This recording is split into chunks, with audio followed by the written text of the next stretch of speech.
Hello there, my dear beautiful friends. Today we're doing that supermodel snatched super makeup look with all of the secrets unveiled. You know, the Bella Hadid look. By the way, let me know, how do you like the ponytail on me? I think it's really nice. I didn't use any tapes or anything to do that. I'll do it with makeup. So right now I'm going to put on my foundation, and you have seen me putting on my foundation so many times that I think I'll skip through this part.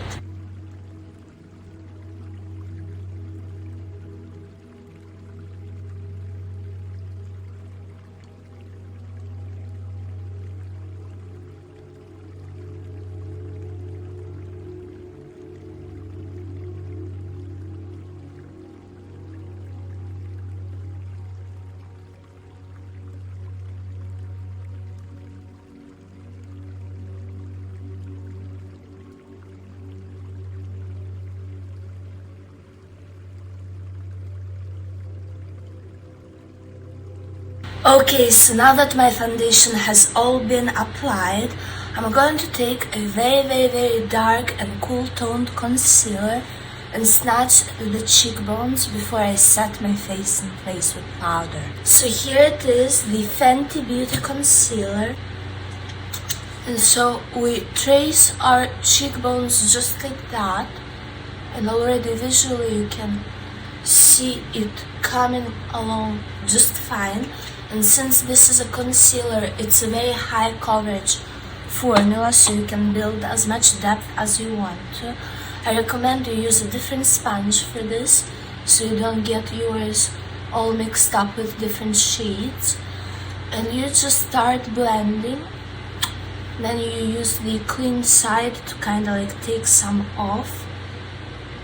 But in general, if you're on the go, I would recommend putting some concealer on the back of your hand, warming it up on the sponge, and just going in on the face with the sponge.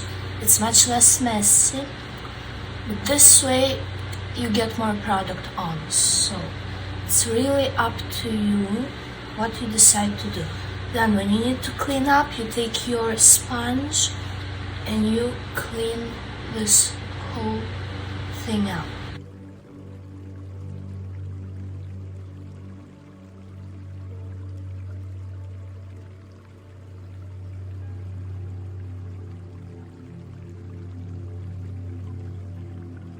So then, to build depth, basically, you take a little bit on your hand and you warm up the product with this sponge on your hand real good. Put it into that sponge, so once you touch your skin, it goes in pretty smoothly. And you keep tracing the line that I showed you, the concealer just now. You keep tracing it. Obviously find where your cheekbones are. Mine are right here, so just show them, see? But you need the depth of the shadow. So you keep building this up more and more, putting more depth specifically right here. So I'll show you.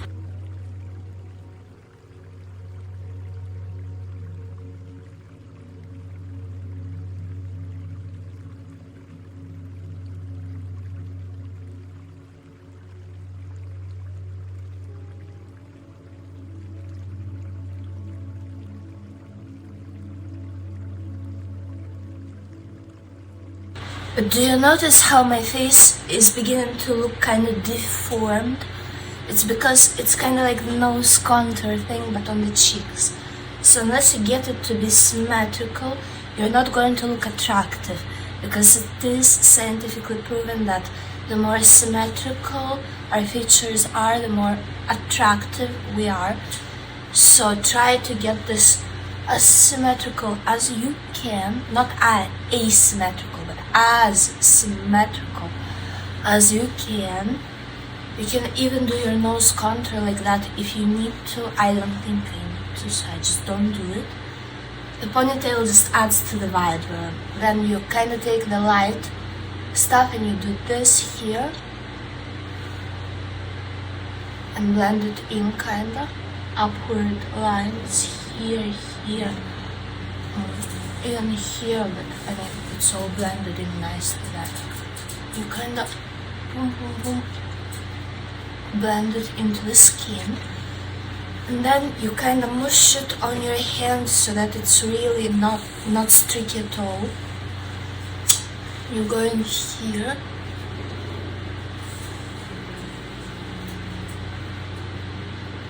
And like that.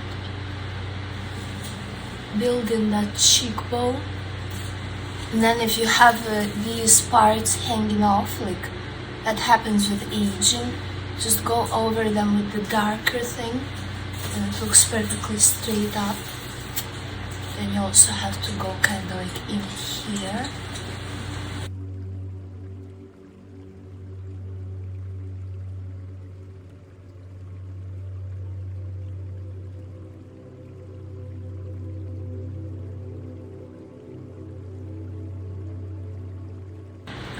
So the important thing here is that on the hand you smudge it into the sponge. On the face you only dab, dab, dab. Because if you start smudging on the face, you're gonna disrupt everything that you just did. So very carefully like that. See, like it's there, but it needs to be perfected kind of. And once it is set with powder, it's going to be muted. So don't be scared if you're like going overboard or something. Just make sure that the line is really thin, but it has depth to it, so it's kind of like diffused. I don't know how to explain it best, but I showed you the exact placement of the line before, so that's what you have to keep in mind, and kind of like with your imagination, bring it back. You can, like, you don't have to draw the line like I did. I did it just to show you. What I usually do, this trick, is that I just go into the sponge, do this, and just dab, dab, dab like that on the go. And I already have super snatched cheekbones. You can obviously place a line here as well, but I'll do that with eyeshadow because I don't think I need to since I have blonde hair. But if you have like very dark hair, you might want to sculpt like that in the hairline, kind of to snatch it up even more. But if you have extremely light hair that is blending in with your skin tone, you really don't need any contour on your forehead. Then on your neck, since vertical lines, they always slim us down, if you can get some darker stuff on here, like on the sides of the neck, and leave the center lighter, that visually snatches the neck and it elongates the neck as well. And then you do kind of like from here to here. See, this is very important. And then you look in the mirror and try to correct whatever you did too much of. And for the sake of this being just a model look, I'm not gonna go in with liquid blush. I'll just set my face, and then we'll see with the powders what can we come up with in terms of powders, like in terms of blush. Right now I'm just gonna perfect it and set it. And to set it, I'm using the Fenty Beauty setting powder, which I still need to find. Here you go. See, so this is in the shade 02 Butter, and I'm gonna set my face with this powder.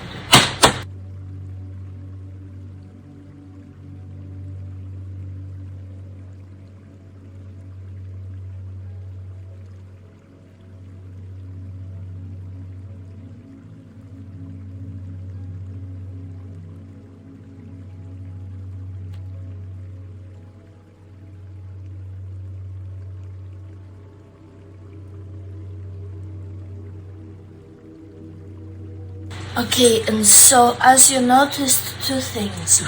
One is the way that I set my face. First with this like boom boom brush, not to like absorb any of the liquid with the powder puff by pressing it in, obviously. So lightly like dust a layer of powder and sweep it like that too. And with the powder puff, you actually press in extra powder where you tend to get oily, or where you actually need that like for it to be matte, not to see any like flows or anything, or wherever you want your makeup to stay longer. For example, if you like used a super high coverage foundation like me to cover up some hormonal pimples that are just terrible and I can still see them. In fact, the trick is to go over them with foundation or concealer after powder, and then with powder again. This way the coverage really lasts. But if you do it all over your face, it's going to be cakey. So just cover up. And if it happens to be on one side of your face, you might want to do it on both sides, like in that area, like that, for it to be symmetrical again, because that is more natural and more attractive than you pack on like a lot of powder on the top and set it. Now the pimples are finally gone. And another thing that you might have noticed is that I took this sponge with a darker concealer, and I just went in here right before setting, and then I took my normal foundation, concealer, whatever, like that, and boom. See, this emphasizes even further the fact that like it's snatched here. Like if you put something dark here and then you do the boom line, you can see the line better, honestly. Now here you can either, if you set with a very like light layer of setting powder, you can go in with the sponge and build even more depth, a little bit more, without adding any more product on the sponge, just a little bit more. That way you really get the depth in there if you feel confident enough to do it. This won't really affect your skin texture or anything. And then over top of this, you can take like a taupe eyeshadow, and very very lightly, by mixing it in with your setting powder on a small like this kind of brush that's good for contouring.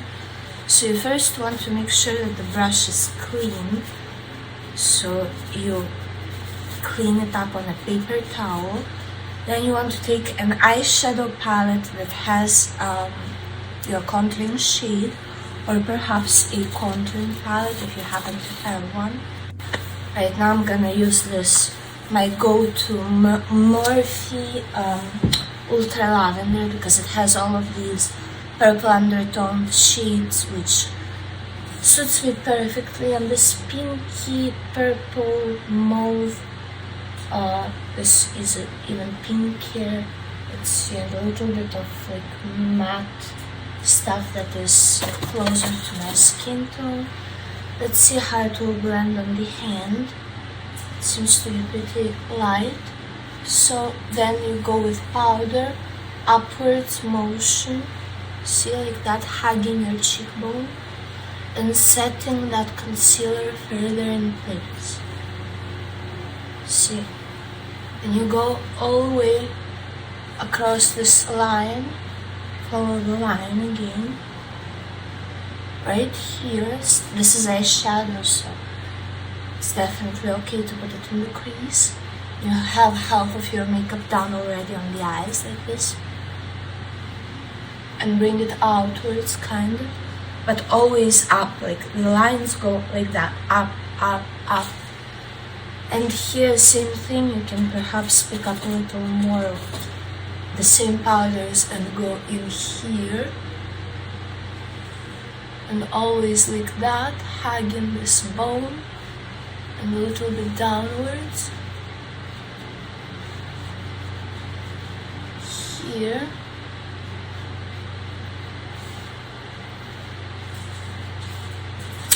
See, and it takes like 20 pounds off your face instantly. So that's already great. You can just go like that on your nose.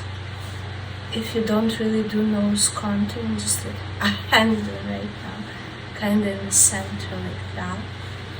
That already shapes the nose well. Okay, and around your lips, if you want the lips to be more voluminous, you take the same thing, you close your lips like that,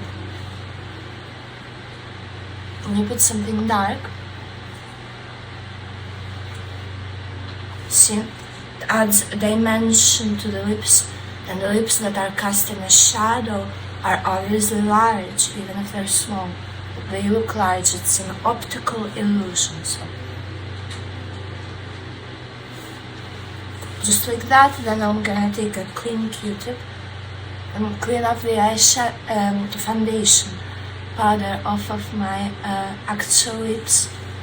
But the darker stuff is around my lips, so it's gonna stay there.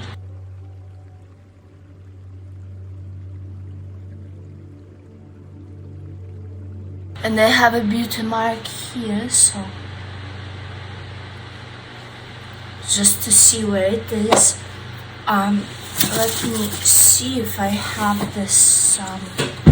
Actually, it's easier to do with the eyebrow pens, so let's just draw the beauty mark back on.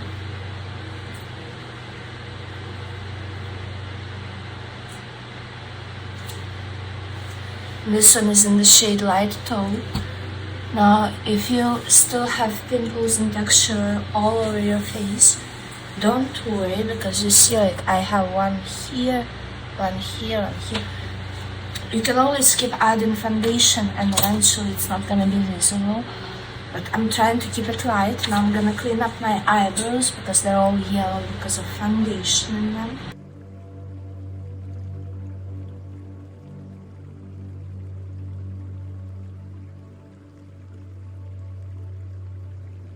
And as you can see, what I'm doing right now is I'm just going above my actual eyebrow and just bringing these points more outward and upwards, because this again elevates the face more. Then I'm gonna take a clean Q-tip and brush through my eyebrows to avoid getting any more foundation in there. I'll actually take some off. See, like, immediately. You can see it very well. Yeah, and my eyebrows, they stay in place without a brow gel, and thank God, because it's just gonna get messy if I use one. Now, if your eyebrows are bushy like mine, but actually dark, and you use tinted brow gel on a regular basis, then good luck to you. If not, then just stop here. Okay, so look at these lips. Now, if you'll excuse me, I need to go do something else in a second. Wait, so I just actually need some blush. And let me see, where is my blush? Something like healthy must be two-faced powder blush. I almost ran out. I'm gonna do a haul, and one of the products that I'll be unboxing there will be this one that I purchased. It smells divine and this color suits me perfectly. It's called Cotton Candy Clouds, whatever. It's wonderful. Oh. And a little bit in here to look more natural. A little bit on the tip of the nose to look more natural. You kind of like diffuse that contouring with the blush, and you take your highlighter, doesn't have any shimmers in it, and make your skin glow like that. Don't forget the eyes, because they naturally glow right here. I'm not gonna put any on my chin because I have two huge hormonal pimples there right now. I don't want anyone to see them. And I'm gonna film a different video right now and come back to you with the rest. So my thoughts about this whole model look is that it snatches for sure. It makes you look like you weighed 20 pounds less immediately on your face without like any tapes or anything, which really don't do much, in my opinion. I mean, they do something, but we'll just raise your eyebrows for that. What matters is the sculpting thing. So I really hope you enjoyed this video. Please like it, subscribe to this channel not to miss any of my future uploads. Watch all of my other videos and comment something down below. It truly helps my channel and warms up my heart. Thank you very much for watching. I'll see you soon in my next video. Bye.